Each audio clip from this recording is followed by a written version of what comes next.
미국의 제재 조치 후 영국과 일본의 주요 기업들이 중국 화웨이와 줄줄이 거래 중단에 가세했습니다. 미중 무역 분쟁이 격화되고 장기화될 것이라는 우려가 부각되면서 오늘 뉴욕 증시는 급락했습니다. 주요 해외 소식 손석우 기자와 함께 알아보겠습니다. 손 기자, 네. 먼저 뉴욕 증시부터 볼까요? 네, 오늘 뉴욕 증시는 3대 지수 모두 1%가 넘는 급락 장세를 연출했습니다.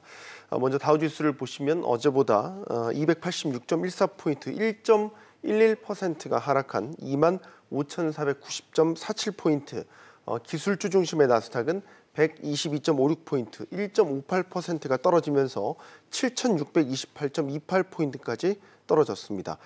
뉴욕 증시는 미중 무역 전쟁에 대한 우려감이 확산되면서 장 초반부터 1% 넘게 하락한 채 거래를 시작했고요. 장중에는 다우지수가 400포인트 넘게 급락하는 등 낙폭을 키우는 모습도 보였습니다. 영국과 일본 기업들이 중국 화웨이와 거래 중단을 선언하자 미국 증시에는 미중 무역 분쟁이 장기화될 것이다라는 우려감이 확산됐고요. 이게 바로 지수가 급락하는 데 빌미를 제공했습니다. 국제 유가 역시 미중 무역 전쟁 장기화 우려와 경제지표 부진 등의 여파로 급락했는데요. 뉴욕 상업거래소에서 미국 텍사스산 원유 WTI 7월 인도분 가격은 어제보다 3달러 23센트, 5.29% 급락한 배럴당 58달러 19센트를 기록했습니다. 네, 뉴욕 증시의 급락의 원인이 된 화웨이와의 거래 중단 선언이 어느 정도로 확산되고 있는 모습입니까? 일단 현재는 미국 우방국의 기업들을 중심으로 지금 화웨이와 거래 중단이 이루어지고 있는 상황인데요. 대표적인 것이 이제 앞서도 언급했던 영국의 반도체 설계 회사죠. ARM, 암사라고 하는데 이 암사와 함께 또 일본의 파나소닉도 꼽을 수 있습니다. 암사는 화웨이가 생산하는 스마트폰용 반도체에 기술 라이센스를 제공하고 있습니다. 따라서 화웨이가 받게 되는 타격이 상당히 클 것으로 예상이 되고 있습니다.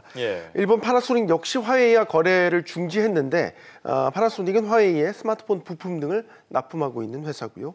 독일 반도체 기업이죠. 인피니온도 미국 공장에서 만들어진 반도체 제품의 경우에는 화웨이에 판매하지 않기로 결정을 했습니다. 네, 미국의 거래 중단 조치에 파장이 커지고 있군요. 네, 그렇습니다. 이처럼 지금 화웨이 거래를 중단하는 기업들이 늘어나고 있는 것은 역시 미국의 제재 조치 때문이라고 볼 수 있겠습니다. 앞서 구글이 거래 중단을 선언하면서 스마트폰의 운영 체제라든지 또 애플리케이션의 이 업데이트를 우려한 각국 통신사들이 현재 화웨이 스마트폰 출시를 줄줄이 연기하고 있는 그런 상태입니다.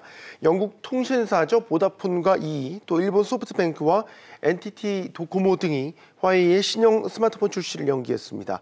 미국 정부의 조치로 인해서 화웨이와 거래를 중단하는 기업들은 늘어날 것으로 보이고 있고 이 때문에 또 반 화웨이 정서가 확산될 것이다라는 전망까지도 나오고 있습니다. 미국 정부는 또 물밑에서 우리 정부에게도 중국 화웨이 제품을 도입하지 말 것을 요청해 온 것으로 알려져 있고요. 또 삼성 등 우리 기업에도 이른바 화웨이 보이콧에 동참해 줄 것을 요청한 것으로 알려졌습니다.